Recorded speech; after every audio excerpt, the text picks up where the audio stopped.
Welcome back, everyone, to. I was going to try to enunciate, but now I just sound like I'm glitching. Welcome back to T and J. Welcome back. Hold on. Why did you choose this text right as we're starting the show? I'm not texting. I was asking what Oh, about you're looking Jack up Black Jack tongue twisters. Black's tongue twisters. If y'all haven't seen Jack Black tongue twisters, it's wild. Like he goes through a bunch of different phrases. That many people would call tongue twisters? Yeah, to help him when he does Oh, like when he's acting? acting. Yeah, Like the watermelon thing? I think that's just the same word over and over, but something like that. Yeah. Cackle cattled. Yeah. 8 great geese in a green field grazing. So Jack Black is sitting somewhere going, 8 green geese in a... 8 great geese in a green field grazing. 8 great geese in a green field grazing? Yeah. That does get you talking better. I think our show's going to be better because of this. Oh, there's no doubt. 8 gray geese in a green field grazing? Should do it before. Here it is. I thought this was what we were... What do you mean here it is? I thought we were already there. Oh, never mind. It doesn't right. It's all on TikTok. I don't have TikTok, so.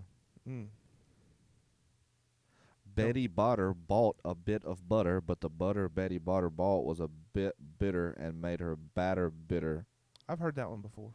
I almost threw up saying it. How much wood could a woodchuck chuck if a woodchuck could chuck wood? Okay. Welcome back. We've already said that. What's going on? Nothing. We're trying a new recording technique today. That hopefully, if you watch on YouTube or watch any of the social media posts, will balance out the audio to both speakers where we've been having some issues. And so, if you're listening to the pod on the podcast itself or social media, and it sounds better or worse, like hopefully it's better, because we're experimenting. But anyway, so you a big Olympics fan? There's a lot going on this weekend. I'm not going to lie to you. Yeah, Super Bowl's on Sunday. Super Bowl Sunday. Super Bowl. Winter Olympics opening ceremony Friday night. J. Cole's new album Friday. Nobody cares about J. Cole. They say it's his last one, man. Fall off. We usually watch the opening ceremony. I don't think we'll watch it until we get home because we're going out to eat. But it's usually a fun time watching all the countries walk out. They do the big ceremony. Yeah. It's a fun time. Last time the Olympics, it was the Summer Olympics. We were at the beach. They have the gold zone. I don't know if I guess they'll have it this year, but it's like the red zone for the NFL. Like it's a special show or what? Yeah. So the red zone for the NFL, it's like it shows all the just games the highlights of it shows all the games going on at once, but it only emphasizes one game at a time, or it'll put 4 up at one time. But doesn't it also try to go to these are the most important moments of the game? They'll go to that sometimes. Yeah, I would to recap it. It's like when teams are in the red zone, it shows it. Well, they have a gold zone on Peacock where it's the same guy who does red zone, but he does all of the Olympic sports at one time, and he'll have 20 different things going, and he'll show swimming, handball, whatever, skiing, snowboard, all at once. He'll navigate it for us. It's incredible. Which do you like better, the Winter Olympics or the Summer Olympics? Do you have a preferred Summer Olympics? The summer? Yeah. I feel like the summer are the OG. Yeah. When you think of the Olympics, the Summer Olympics are the Olympics. Yeah. However, the Winter Olympics have always been my favorite. I mean, that's a very low bar because I don't really watch either very much. I'll watch the gold count. Where's the USA stacking up against the world? Yeah. And I may catch something, but I'll be honest, I can get hooked into some curling, dude. Yeah, the curling's the cool. the bobsled, the luge. Yeah. Like I think I like the winter sports. Even watching like the Shaun half White. pipe with Yeah. snowboarders. Shaun White was a big one. Shaun White was huge. There's some cool ones. There were some cool ones. Like the Winter Olympics is it's a fun time. It's in Milan. Milan, Italy. Yeah. I saw Lindsay. Is her name? Lindsay Vaughn. Yeah. Is that right? Yeah. Was making a huge comeback. 41 years old, Yeah. and then jacked up her knee last week. But Yeah. she's still gonna try to make a go of it. Apparently. There's only happens every Um, 4 years, so. Well, I was gonna say. I mean, she'll be almost 50 next time. So, but here's the issue: is at 41. Like, and she's taking some years off, and so she's having to like. It's one thing to sustain success, versus having to try to rise back to a level of gold success at 41. Like that's. She already had the odds against her. Is what I'm saying. Like I Yeah. wouldn't have betted on her to podium finish, Yeah. and the fact that she now has a messed up knee, unless that puts her in one of those weird athletic like zones where they're like, I will overcome this. Yeah. I think she's gonna finish last. She might go out there and surprise us. you know? Maybe. I mean, she finished. She won something a couple weeks She ago. won. She's won a good many leading up to the crash. Yeah. But that's what sucks is it happens every 4 years. So imagine like you're 2 weeks away. Yeah. You've won the past 3 races you've been in. You feel good, and during the practice, We talking You about get hurt. practice. you get hurt Yeah. at the Olympics. You've waited Yeah. 4 years. You've done all this training. Yeah. Like that's what because in all honesty, the Olympics are where some of these sports Super Bowls. Like you don't really hear anything about skiing or snowboarding or curling. Like Mm-hmm. this is the Super Bowl for probably a majority this of is these the people. most attention they will get. Yeah. And you have to wait every 4 years. Imagine if the Super Bowl is every 4 years. I don't know. I would have passed away. I'd pass You away. would have just died. Just pass away. If I had to wait 4 years for the Chargers to play, and then I had to go through that every 4 years, and I have to wait 4 more years just to be heartbroken again, it's tough, man. It's tough. I mean, it is wild because for many of like you think of like swimming. I mean, professional swimming gets no attention really, and then Unless it's but an it gets Olympic a ton person. of attention. Yeah. During the Olympics, it doesn't mean it doesn't exist, but if like honestly, like the opportunities to make money and stuff, it's really at the Olympics, and being an Olympic swimmer and stuff. Like I still remember, was it Rio? Because there was like Ryan Lochte was nuts. Yeah. Like, and Phelps was there. Yeah. So it was a big time. Nobody would know who They Michael got Phelps arrested. was without the Olympics. Right. Nobody would know. And so that would be wild because you got to think about it. If you're an elite athlete, most of them might get 2 shots at the Olympics. Yeah. Depending if it falls right, maybe 3, 4 you're pushing it. Yeah. Because most 4 is I like mean, you're starting real like, young. That's real young. right. Yeah. Like typically you're going to be in your early 20s. Or a sport that you can play a long time, like golf. Yeah, that's yeah. But golf is still one of those where it's like And so I'm like, you might get a solid 3 shots, and it's like, okay, over 12 years, yeah. I get 3 shots at this. Yeah. I don't know that I have the long-term goal setting That's what I'm saying. for that. The mindset's Like crazy. that takes a special. Now I get that they're competing all along. It's not like they're just in a gym in a dark gym in Idaho for 4 years. Right. Like they're doing they have a leagues life and things. outside of that leading. But this is darn. this is it. Sarah always watches the she'll watch all the athletes unbox all of their stuff Yeah. because if you make it, you get. I mean, it's unreal how much stuff you get. Like, just type it in, and it's like Polo, Ralph Lauren gear galore, and then the volunteers get a little bit. Sarah did a form like a year ago to be a volunteer at the LA Olympics in 2028. I registered for tickets the other day. You still register? Really? Yeah. So I think it's a lottery system, but So do you remember about, I guess, 4 years ago? I don't know. It was one of our first years doing the pod. It was our first year doing the pod where we did sex in the Olympic Village. Yeah. That episode. That was at Drug and Alcohol. Yeah. So that was one of our earlier episodes, but got that was one of the more popular episodes that year. Yeah. I probably had more people comment. And so if you've never listened to it, go back to our first season and listen to the Sex in the Olympic Village, and it will blow your mind. How weird is it to say first season? I don't even know if we've separated them anymore. No.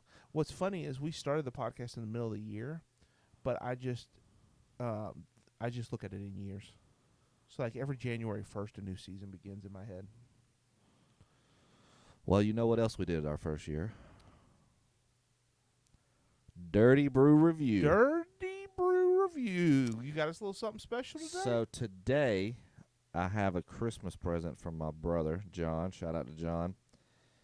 He said, I want you to try it on the pod. And he knows that I love caffeine. And so he got me, well, I think we may have done the K-Cup version, but we've never done the instant coffee. The Death Wish Coffee Company instant coffee, dark roast. Instant coffee, dark roast. I know how we feel about instant coffee. We tried Death Wish something. K-Cup maybe? Yeah. Our first year. Going back to season 1. Formulated in 2018 for NASA. NASA. This is the very recipe that astronauts drank at the International Space Station.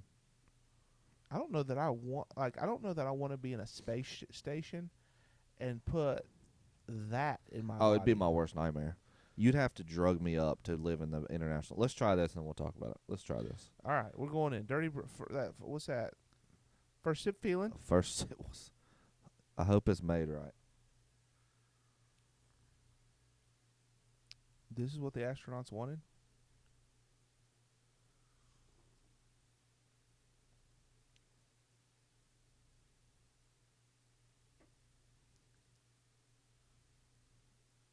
You okay over there?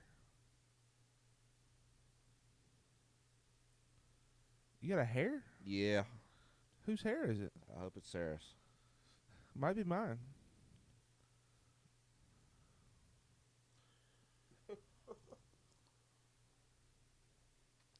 The Splenda really helps. It's not. Speak for yourself. It's not. So here's my thing. It had more to it. All instant coffee tastes the same to me. Yeah. Like, in all honesty, whatever- this tastes exactly the same as your mushroom coffee. No. Well, you dumped more of the packet in mine. But you're right. So mine has, you know how sometimes if you do too much, there's this weird, almost burnt taste. Yeah. I have a little bit of that, which I think is you put too much packet with not enough water. Yeah. You're welcome. Here, put a little more water in this thing for me. We The water, I can't get up. we split a packet because they're each 300 milligrams. So Marty didn't want to be in But session choke slamming. Yeah, I was not trying to choke slam anybody.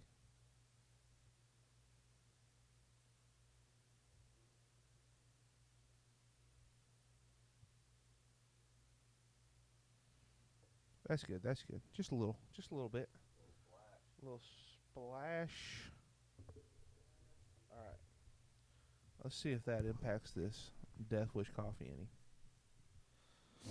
It's definitely got a kick to it. Shout out to the astronauts. Oh my goodness, that's way better. Way better. This is It's not very bad. drinkable now. Yeah, it's not bad. Yeah. So what's crazy is I gave that mushroom coffee like a really hard time. And don't get me wrong, it wasn't like great coffee. But I drank that whole bag.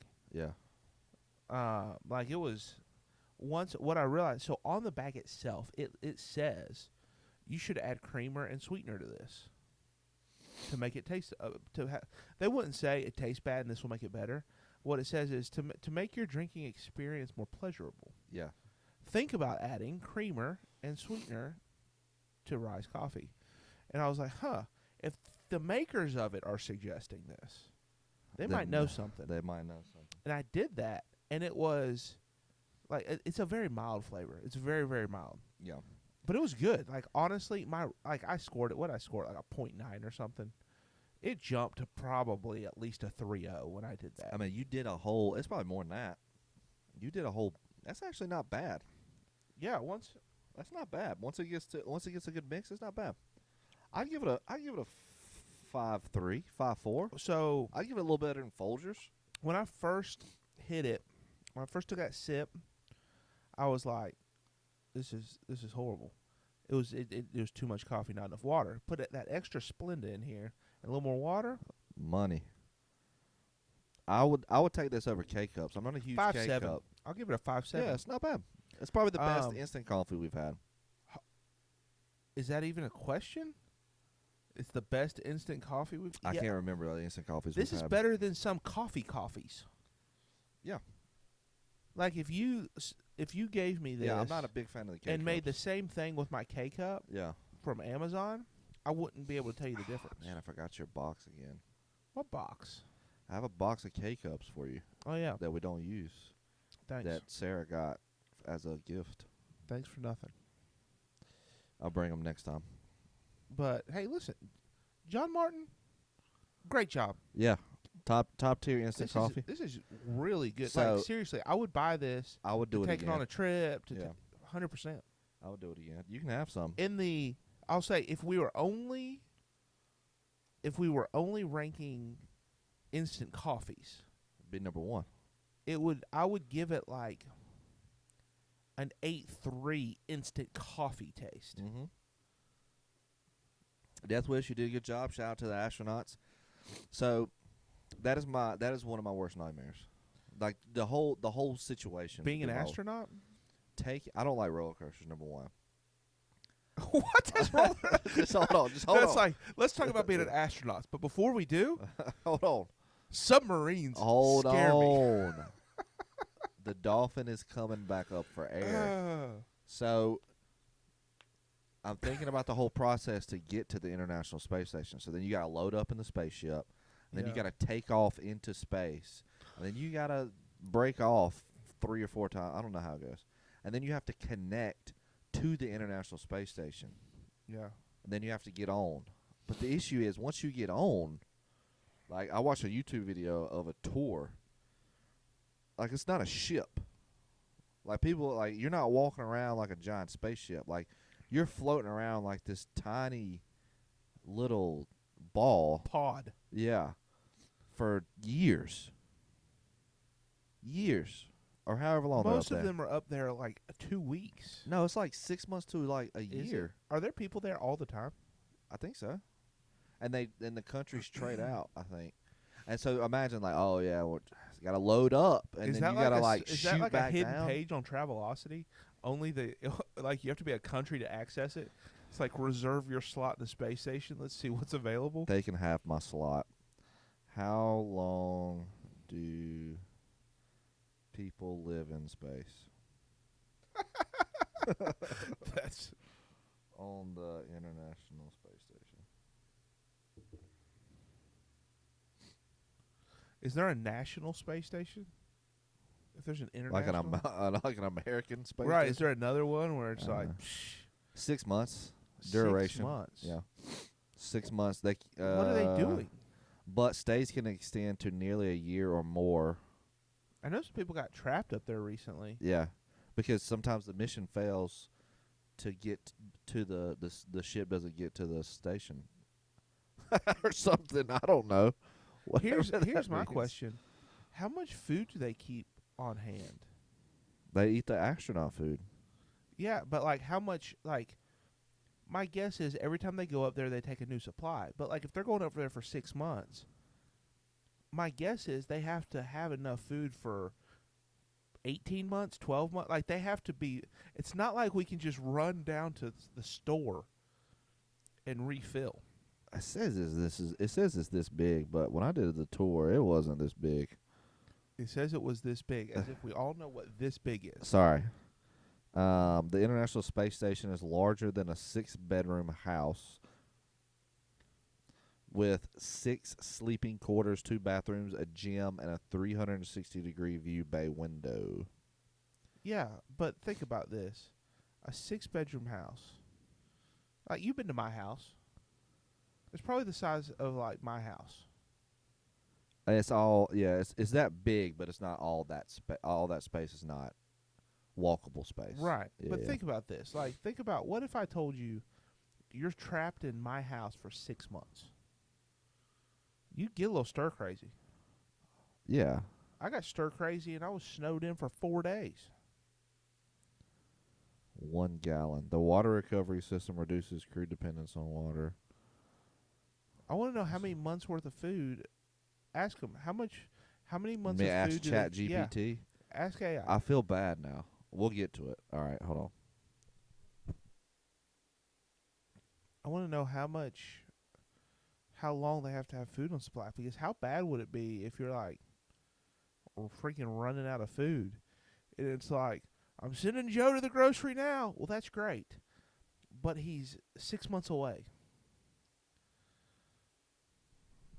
Yeah, I wonder if they bring certain items like gifts. Like, oh man, I haven't had the beef flavored paste yet. Does it say how Oh, much? sorry. Does it say how much food they keep on stock? 4 to 6 months worth of food. That's it. Dang. Stockpiled. So why is this your worst nightmare?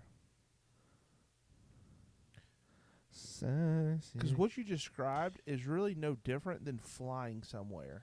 No, it's 100% different because you're going really fast. Like Yeah. on a plane, you take off and then it levels out easy. Plane, yeah, it's fine. You're going straight up in the air. Yeah. Straight up. Is this where the you don't like roller coasters comes in? Yeah, that's what I'm saying. So it's straight up in the air. Then once you get up there, it's like free falling. But then you have to live on this place, and you can't leave. Like I think I thought about this the other day actually as a therapist. Yeah. For some reason, and it could be ADD. The more and more I like analyze myself, I really think I need medication. But it's like one of my worst fears is it's not to be trapped. Mm-hmm. I don't care about it's to be stuck. What Like do you- stuck with not being able to go anywhere. like jail?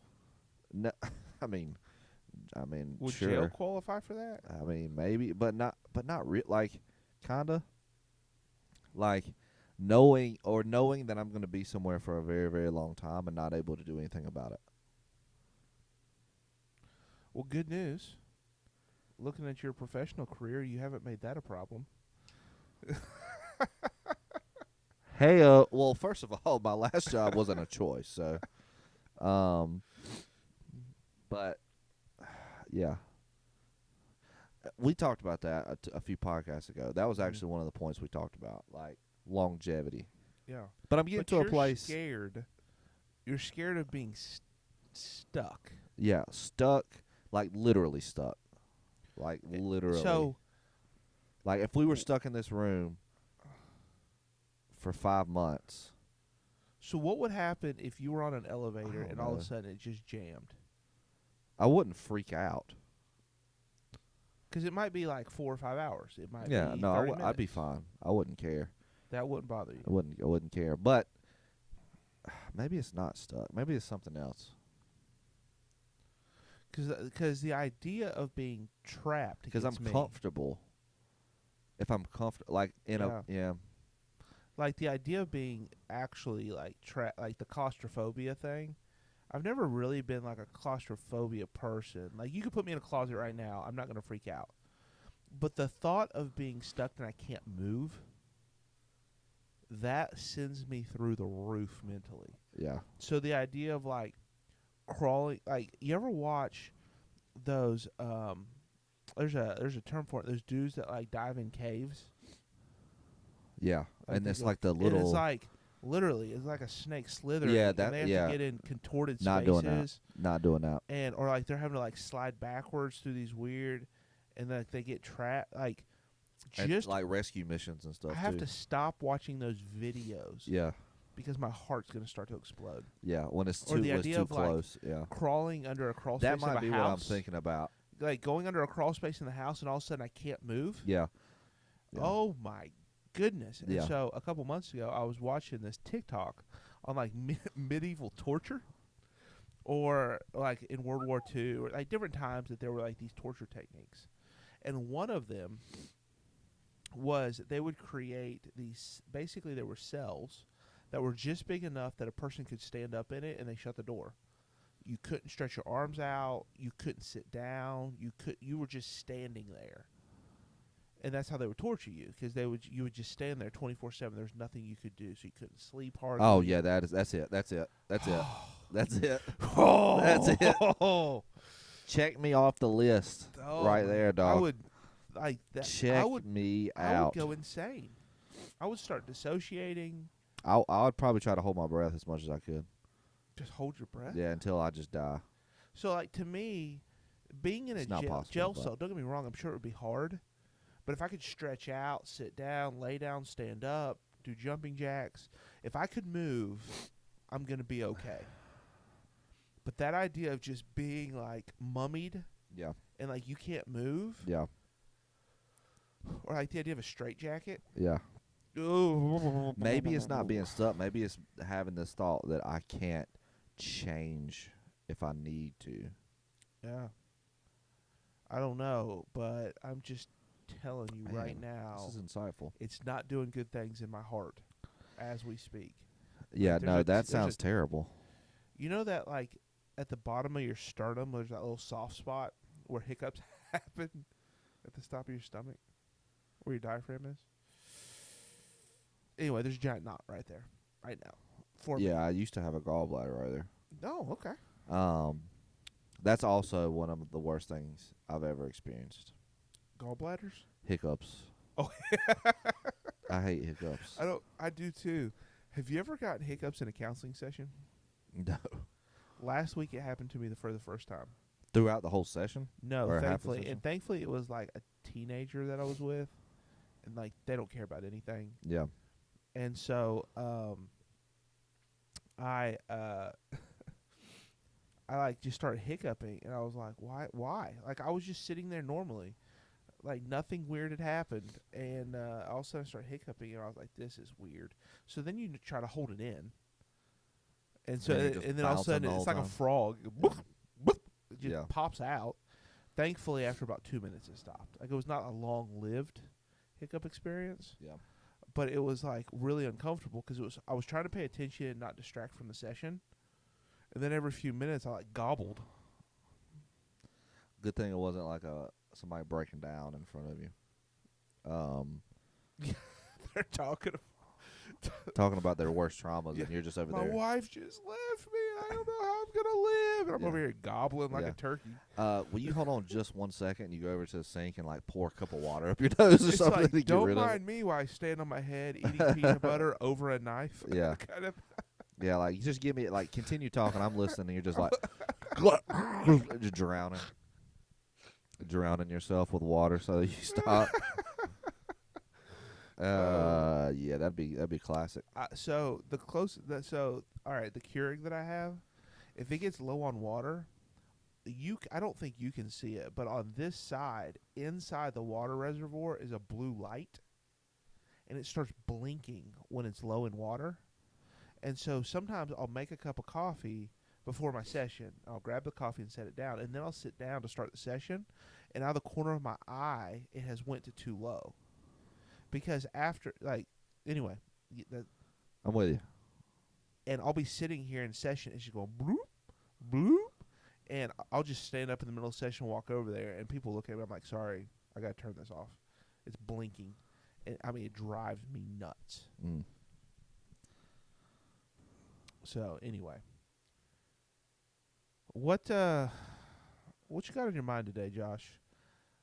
We've been talking about a little bit of the AI.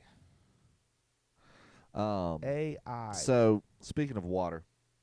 Yeah. Speaking of water, so Sarah sent me an article yesterday. This is fresh thoughts. So you know what's really funny is I almost texted this to you. Ashley made reference to the same thing to me yesterday.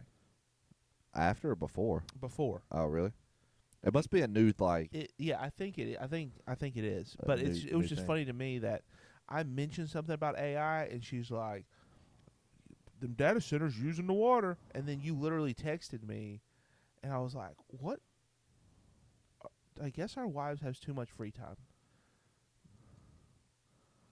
And they're scrolling recent news. So what is this? I'm pulling up the stats The behind it so that stats. You we're got not. stats. So here's the thing. For those of you who don't know, This is big. every time you use AI, you use water. Like if you go to your Chat GPT right now Yeah. and you typed in how much water is being used for you to answer this question, it will literally answer you about a cup. So what you're saying? Because here's the thing. I don't know about you. I'm low key addicted to AI right now. When I first heard about I was like, this doesn't make sense to me. People started using it. I didn't, but then once something clicked about a month ago, and it started with me making just funny pictures. Right, Yep. like I would sit in a picture. Like I think I did it to you before. Like I'll put in a picture of you and just be like, make this picture look like this. Yep. Well, then I started realizing it's a much more proficient tool to answering questions than the typical Google search. Right. And so it in a 2 week period, it has moved up. I told this to Ashley last night. She's like, I think she thought I was an idiot. I was like, it has moved up so quickly in my daily use category that it's made it to the front page of my phone. Like it has replaced an app like that are the OGs. Right. The front page The apps. front page apps, which a lot of people have very chaotic apps. Like my son makes no sense to me. I manicure my the app process on my. We could have a whole conversation about this. We're not going to, but it has moved its way up to front page status. And once I realized Gemini was free and I had a limited amount with ChatGPT per day, I'm a Gemini man. I have a soft spot in my heart for ChatGPT. I will go back to them if they become free for me. But I only get so many questions a day, and I used all of them. And so what I'm hearing you tell me You're killing the world. is, in one hand, I am consuming the recommended amount of water per day. Oh, here we go. And on the other hand, none of it's going in my body, and it's actually hurting the environment. Yes. So, for those who don't know, I found this out yesterday. AI data centers use water to cool all of the systems because they heat up, obviously. Which, if you're a gamer or somebody that does high performance computing, this is not news. Right. Because you can buy hydrating, cooling, just CPUs, like computers. Right. And so this is like the standard. Yeah. This is I'm this guessing is this it. is just on a scale like no other. Yes. Yeah. So so there's one being built in Cherokee County right now, allegedly. The town is in an uproar. No idea why the town was in an uproar. Where are they planning on putting it? I don't remember. But they were talking about its resources being an issue. And I was like, this don't make any sense. Cherokee County, what are you doing? Now it makes sense. So here it is. The data centers consume about 1 to 5 million gallons of water daily Daily? for cooling, which is the equivalent to a town of 10 to 50,000 people. So about the size of Gaffney. So One data center 10,000 uses people just as much consume about water 1,000,000 gallons of water. as So for the every town of Gaffney. 10,000, it's another million. That's a lot of water per person. Sorry, that's not what we're talking about. But okay. Yeah. So that is How many gallons of water do you use in the average shower? This coffee's That's good stuff. Turning me into an ADHD person. But you don't get to reuse it. Right. That's right, the right. issue. That's true. It's a Yeah. so. Yes, that makes sense. That's the issue. The issue is it's 1 to 5 million gallons daily, but it's all evaporated. all or just most. Most of it will evaporate. Most of it Gotcha. will. It's just because it's so hot. It's cooling it and then it's evaporating. Yeah. I'm with you. So, My question is: so when water evaporates, the world isn't losing water, yes, but the county is. wherever it's at. But it's Yeah. going to evaporate and go somewhere else, and then come down like rain, right? I don't believe that's how it works. I thought that's how the whole cycle worked. I don't think it replaces that much. Yeah, I get it. There's not 50,000 gallons. It's like, man, listen, have you seen the rainstorms we've been having since this data center came in?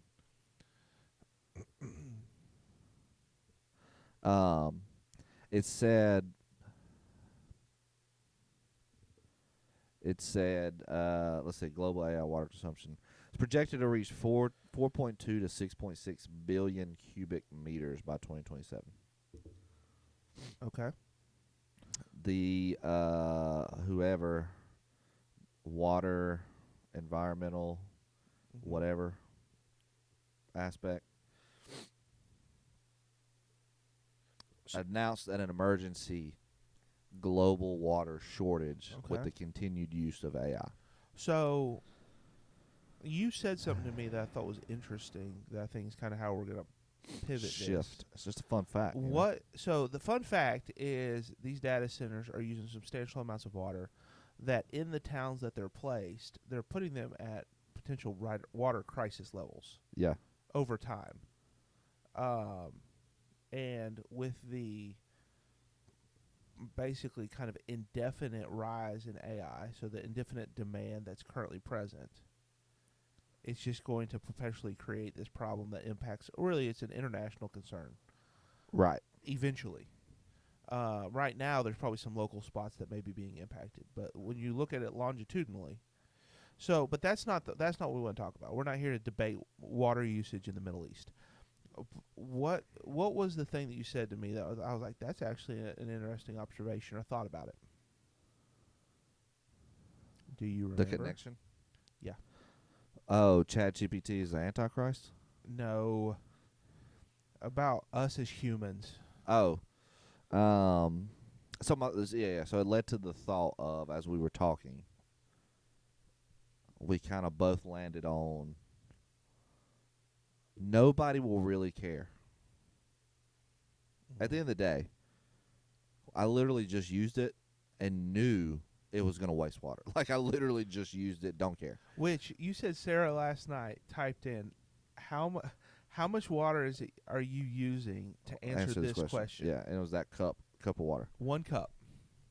So essentially, we don't care. So, and this is going to be a theme, and then you can bring up your point as well. Like, the theme is we really don't care until we do, but there's a threshold there at some point. Yeah. Where, as humans, this is very true. This is true in counseling. This is true in life. Like, we'll continue to do something that's probably bad for us until something happens. Yeah. We are the most reactive people. It's hardly anybody's proactive. We are consequence-driven individuals. Yes. If somebody tells you, like, look at anything. Yeah.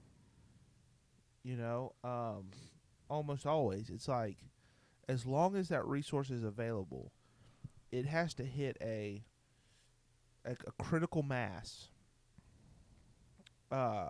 either nationally or personally. Yeah. To generate change. Yeah. Because I thought that was interesting when you're like, we don't care. Like, we can say, hey, listen, if nothing changes, there is a global concern in the next 5 years, 10 years. I don't know how long it would take. And the reality is, most of us will not care. Yeah. Until we do. Yeah. Why do you think that is? Like, Because here's the thing: is like not everyone is reactionary. Right. Like I'm sure there are some people that they see that and they immediately want to make massive change. Yeah. They're very preventionisty. Yeah. But Majority. speaking at large, and there's some people that they wouldn't change it until they just let the world burn down. Yeah. But the 67% in the middle, I would say by and large don't care until they do. Yeah. Which is a principle that's probably true in a lot of areas of our life. Yeah. This is just one example. Yes. Why do you think that is? I don't know. You asked me that last night. So I think it goes back to, and I think this is going to be true in most cases. This is true about theology we've talked about. This is true about counseling we've talked about. This is true for most everything. Mm-hmm. We are more than likely going to choose what's comfortable until we become uncomfortable, and then we change. Mm-hmm. So 9 times out of 10, whatever feels comfortable, whether that's right or wrong, it could be completely unhealthy, but it's comfortable. That is more than likely what we're going to choose until it disrupts that comfort. Like, we have a water shortage. There's been times where people are like, "Oh my God, like we have a chicken wing crisis." Like, and then all of a sudden everybody cares about the chickens. Has there been a chicken wing? Yeah, crisis? there was at one point. But you see this in storms. We just had a winter storm. Yeah. Oh yeah, we're good. Soon as crisis happens, it's just a mass chaos of like, oh, I gotta buy all the water, all the milk, all the toilet paper, all the bread. I gotta like panic buy everything. Yeah. Like we don't do anything until there's discomfort that enters into our life, and so that's my assumption. I've got two kind of mental tracks with this thing. Mentally track me. Two things. First is, on one hand, you remember in the past when we've talked about like why do people change? Fundamentally, why do people change? I think it's the same answer. Yeah. Like the very short of it is, people change. This is my theory. A lot of people share this. My belief, so you could disagree, but is people change when the consequences of current behavior outweigh the pros of current behavior. Yeah. And that applies to every situation. When do you lose weight? When the consequences of not losing weight are worse than the positives. Right. Right? When the cons outweigh the pros, we change. Or at least try to change. Right? When pick any other thing. When the consequences of current behavior are worse than the reinforcers, the positives, we will shift. And so I think that's just where it comes down to. Yeah. Is hearing people state what feels like ambiguous fear, or fear that has not touched me. Yeah. Or consequences that have not touched me in a tangible way.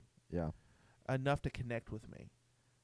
Then the benefits of AI, the benefits of not changing, continue to outweigh what's at risk. Because at the end of the day, I think we're all just scared little kids. Yeah. And we want to feel like life is predictable. Yeah. That's why we don't like change. Yeah. That's why we don't, even though we may say this political system or the way that we do healthcare in America or the way that we do, you name it, is flawed and broken, but it's the system we know. And so we hold on to it far longer. Like, I don't know if you've ever done this, but like, you ever been in a situation where you're like, man, this is kind of scary. Oh yeah, you do it with jobs a lot. So, and you're like, this is scary. Like, this is the known entity. Better the devil I know than the devil I don't. Yeah. But for whatever reason, we're like, screw it, make the change. And then you realize, this is so much better. Yeah. This is so, like, not all change is better. Not all change. Not all shifts are better. But sometimes the lie that fear told to us was just that it was a lie. It was because we were a scared little kid. Yeah. And when we took that leap of faith, when we put ourselves out there, where we auditioned for the part, where we sang the song, where we did the karaoke, and we realized, oh, that was actually freeing. That I'm better because of this shift. I think it's just hard for us to do that. And so that's my first track with this thing. Well, I mean, that's a good point because honestly, you're walking up the steps of Maslow's hierarchy of needs, like food, water, shelter. But then the second is predictability in one's environment, like safety needs. And so it's like, oh well, once you get here, like then you get here, and then it's like self-esteem. Then you start like getting into the other stuff. But it's that predictability that we all want because it creates safety. It creates security, and all that goes into the survival instinct for humans. But like, yeah, you're right. Change puts that at risk. Yeah. Change is scary. Yeah, puts that at risk because you don't know what's going to happen. Yeah. There's an element of gambling involved. Yeah. All right, what's your second track? So the other track is I think we're conditioned for crisis. Okay. It just because here's the thing, crisis sells, and I say crisis in a general term. Probably a better phrase would emotionalism, extremism. Because you look at the media. The media tends to, whatever their perspective on a situation is, they tend to amplify it. Right? You see clickbait language. These, we even do it. What is it? Hatcher, I think, was making fun of us because some of the titles that we put on our shows, are like kind of like catchy, right? Yeah. Like, I can't think of an example off the top of my head, but Sex in the Olympic Village. Yeah. Like it's catchy. Like it grabs somebody's attention, and be like, "Ooh, what's that about?" Yeah. Right. And so like we use it too. Yeah. But it's like, as a culture, I think it's good marketing gone bad. Yeah. Is really what it is. Because what we realize is that people react emotionally, largely, to situations. They react largely in emotional fashion, and an emotion that catches us off guard engages us more. And so, as a society, I think what we've learned is, is creating a sense of fear or crisis generates change. It generates action. Because what it does is it emotionally amplifies the consequence of the current behavior, which increases our willingness to see it as no longer valuable and needing a change. Yeah. Right? It's actually really, really good psychology. Yeah. In a manipulative way. Yeah. Because people are generally content, and I think they like stability, but stability doesn't sell. You being content with your new car, with your car that you've had for 10 years, doesn't make Chevy money. Yeah. Being content with your wardrobe doesn't make Eddie Bauer money, right? Being content with your house doesn't make, the construction industry money. Yeah. And so there's the need to sensationalize. There's the word I'm looking for. Sensationalize things that either whets our appetite for more or scares us into changing. Yeah. You see this every 4 years in politics, which feels like every day now. Yeah. Where we will sensationalize topics because we know it motivates action. Like every single election I feel like I've ever been in, it's the same clickbait language. This is the most important election of our lifetimes. Yeah. Never in the history of the United States, since 1776, we have never had an election with more on the line. Yeah. The line that divides us is bigger than ever before. And if you don't go vote, I don't know if as a society we will last another 4 years. Like the sensationalized language creates crisis. Yeah. And I think that's what we see. And so I think we're conditioned that if crisis language is not being used, Yeah. it doesn't register for us. Yeah. It doesn't register to the level of change. It doesn't create the change. Which I don't think it doesn't cultivate something that's not already true in us. They're just playing on something that is naturally true in us.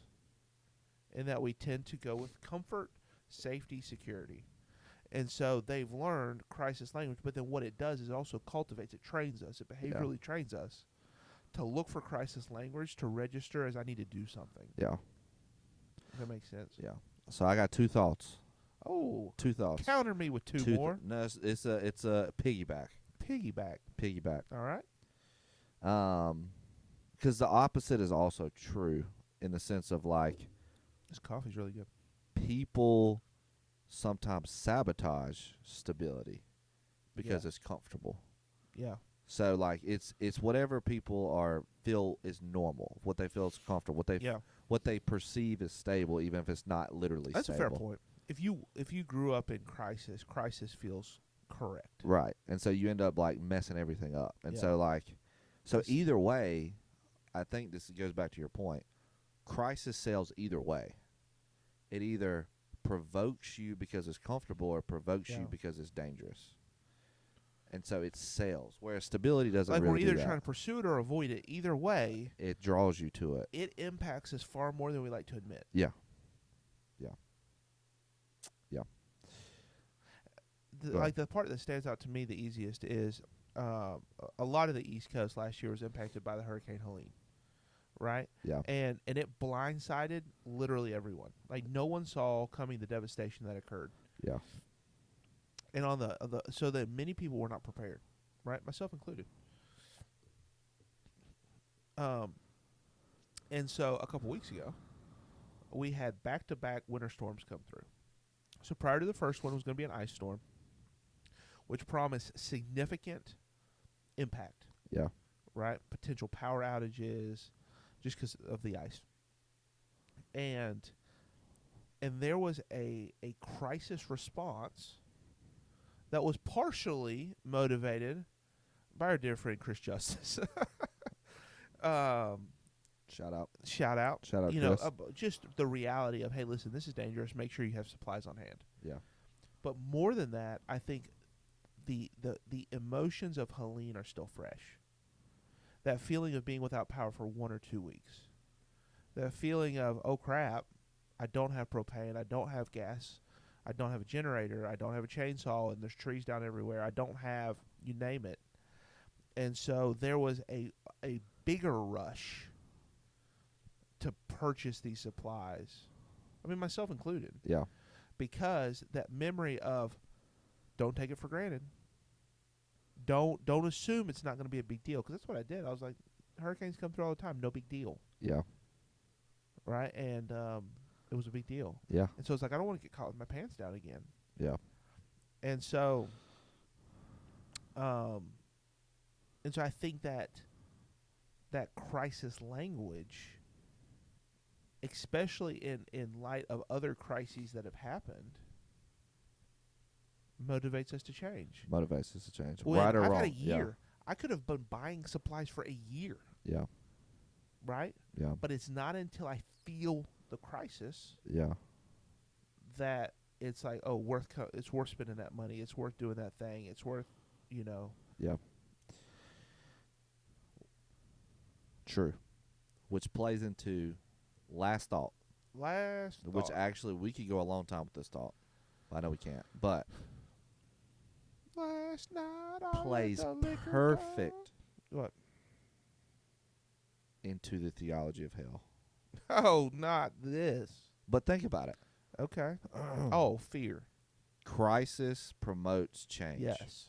Oh, I see what you did here. Crisis promotes this little- change. Which is why people Hatcher said it. I've had multiple people say, Yeah. you are so dangerous because it doesn't provoke change. Yeah. But I had somebody tell me once, we need hell because without the fear of hell, nobody will get saved. Yeah. And on one hand, I'm like, I 100% understand why you say that. Yeah. That's exactly what we just talked about. And why is hell more powerful than Jesus? Yeah. Yeah. That's what I'm saying. Like it's it's all plays into that same thought of like we've talked about this a lot. Or this was actually shout out to another first season podcast. I almost said the Ted Lasso episode, the TED Talk episode of why we got everything wrong about addiction. Yeah. And he talks about like the system of Yeah. like punishment and isolation. Talk and about like rat part. yeah, rat part where that provokes change because you isolate and punish. Mm-hmm. Whereas the opposite is actually true. When you connect and you care, it actually shows there's a benefit to not doing what they do. And so it was like that whole mix, which is the same is true for like change in general. Behavior change in general is we use a negative reinforcement, punishment, judgment, which sometimes is necessary. Like I'm not saying it's wrong, but if crisis provokes change, that is the core theology of the church. Mm-hmm. That is the core reason we need to follow Jesus. It doesn't necessarily mean we don't need Jesus. We need Jesus to be saved, Mm-hmm. but we don't need Jesus to change. We need the fear of hell to change us. Is what they say. That's what they say. Yeah.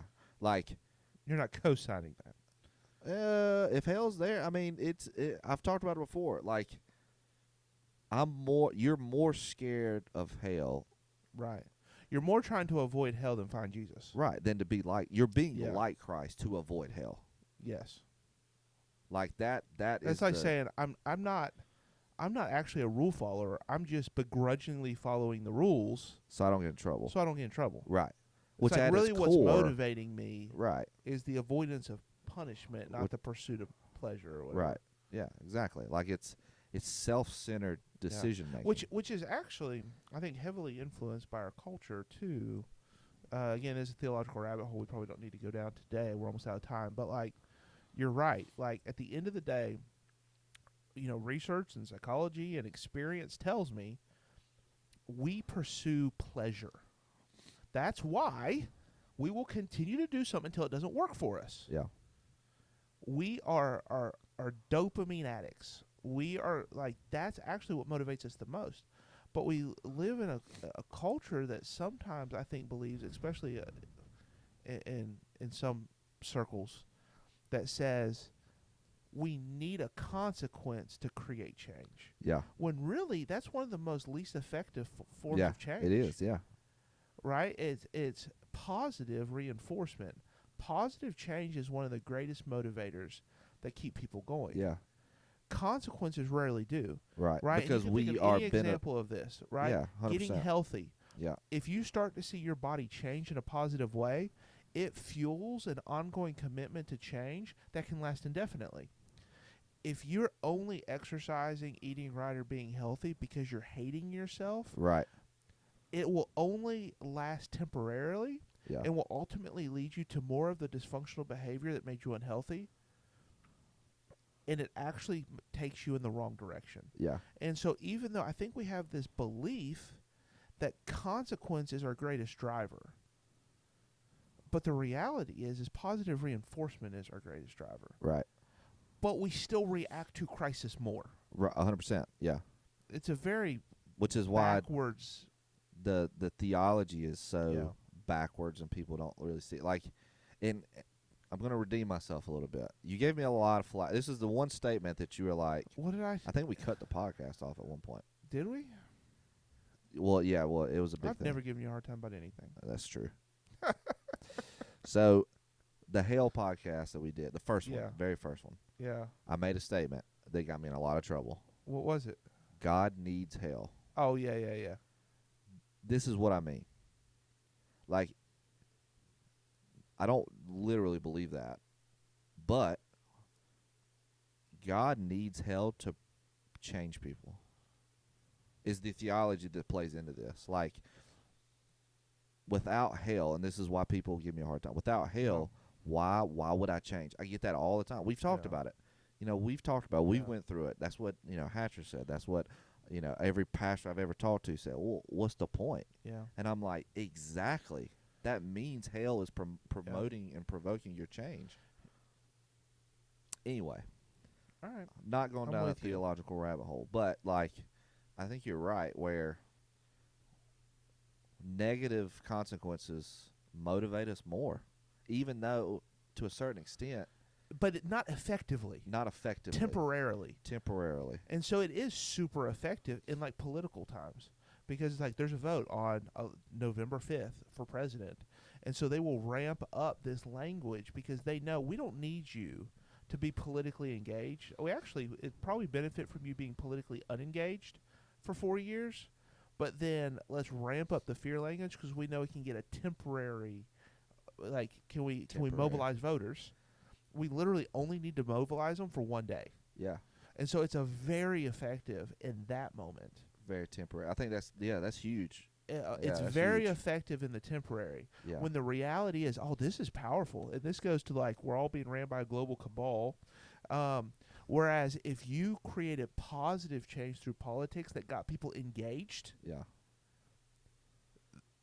they would not tolerate the BS that happens, which is what politicians don't want you to do, is to actually be involved. Right.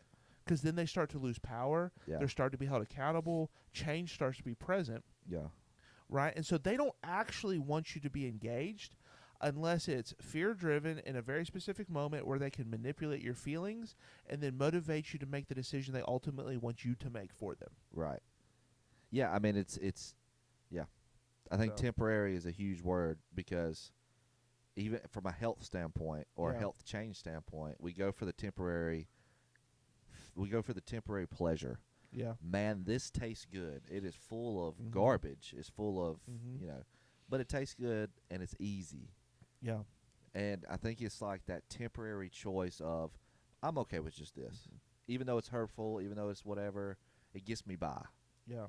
Whereas, like, the positiveness of a healthy diet, of water, of whatever. It's what's going to give me the dopamine fix today. Right. And I think it's the quickest change or the quickest result for my benefit. Which is me using ChatGPT and finding out more answers about NASA. It's so good. Okay, we got to wrap up. We're out of time. Okay. We're cutting over into an appointment. But here's my also. Let me circle all the way back around Circle to it. our with AI. Whip it. After all of that being said, I don't think it'll be a big deal. I think it will create a temporary problem that people on a global level are already aware of. They're already trying to come up with change. So I'm not going to say there's not going to be moments of consequence, specific areas. I think they will come up with a solution. And I think this is universally true. This is just the current crisis. Yeah. But as society develops, Yeah. they always run into these stuff, right? Yeah. You think back to like New York City or some of these large infrastructures, and they didn't have a sewer pipeline. And all of a sudden you had sewage flowing through the middle of the streets. Yeah. Rampant health concerns, right? Well, then they had to come up with a solution. And so, like, if you lived in a very isolated moment in time, you receive the consequence of that growth, but we've overcome it for the most part. COVID. Like, and so Yeah. And so on one hand, I do think it's something that's interesting. It provokes an interesting conversation about the psychology of how we function. However, I think it'll work itself out. Yeah. I don't think this is going to be the end of society. No. AI might be, but I don't think water crisis will be. You have also the number one motivator at large as well, which is somebody get really, really rich by finding a solution. Oh, yes. Really positive rich. Motivator. Yeah. Really All rich. right. We're done. We're a wrap. As always, we appreciate y'all guys. Feel free to send us thoughts, comments, questions, curse words to the address below. So until next time, y'all behave yourselves. Holla.